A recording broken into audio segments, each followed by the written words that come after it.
लौटे तो रानी बेसब्री से उनका इंतजार कर रही थी। तभी राजा वहां आ पहुंचा। उसने पूछा, महाराज, क्या आप अपने निर्णय पर अडिग रहे? राजा ने अपनी तलवार दिखाते हुए कहा, देख लो, मैं अपने पुत्र का पिता था, लेकिन आज मैं उसका कातिल निकला। रानी ने तलवार पर लगे खून को देखा और मुस्कुराते हुए अपने मन में बोली, अब मेरा पुत्र ही इस राज्य का उत्तराधिकारी होगा। महल में चारों ओर विधवा रानी की जीत की गूंज थी, लेकिन क्या यह वास्तव में उसकी जीत थी? क्या जंगल में छोड़ा गया राजकुमार जिंदा रहेगा? वह रोता रहा, चिल्लाता रहा, पिताजी आप कहां चले गए? लेकिन राजा बहुत दूर जा चुके थे। छोटे राजकुमार की आंखों में आंसू थे, पेट में भूख थी और दिल में डर था।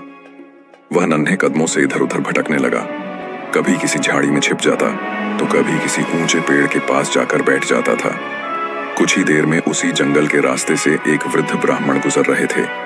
वे एक धर्मात्मा व्यक्ति थे जो दूर गांवों में जाकर वेद और धर्मशास्त्र पढ़ाते थे। अचानक उन्होंने किसी के रोने की आवाज सुनी। वे सोचने लगे, इस घने जंगल में कौन रो रहा है? वे आवाज की दिशा में बढ़े और उन्होंने एक छोटे से बालक को पेड़ के नीचे सहमे हुए बैठे देखा। ब्राह्मण चौंक गए। उसने कहा, बेटा, तुम यहाँ इस घने जंगल में अकेले क्या कर रहे हो? राजकुमार ने सिर उठाया।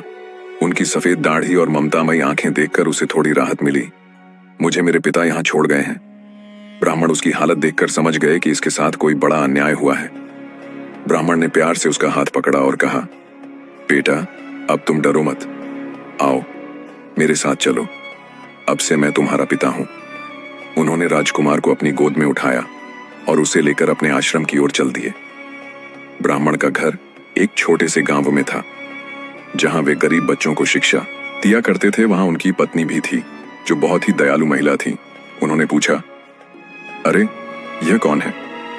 ब्राह्मण ने जवाब दिया, अब से यह हमारा बेटा है, हमें इसे प्यार और ज्ञान देना है। ब्राह्मणी ने स्नेह से बच्चे को गोद में उठा लिया। ब्राह्मण ने नन्हे राजकुमार को संस्कृत, धर्मशास्त्र, युद्ध कला और राजनीति की शिक्षा देनी शुरू किया। धीरे धीरे वह एक तेजस्वी और शक्तिशाली बालक बनता गया।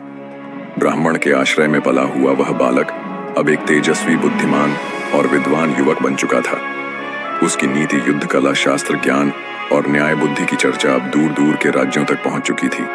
जहां जहां उसकी बुद्धिमानी की बातें जाती, वहां के राजा और विद्वान उसकी प्रशंसा करते। उसी समय एक शक्तिशाली राजा, जो अपनी बेटी के लिए एक योग्य वर की तलाश में था, उसने भी इस युवा विद्वान के बारे में सुना था।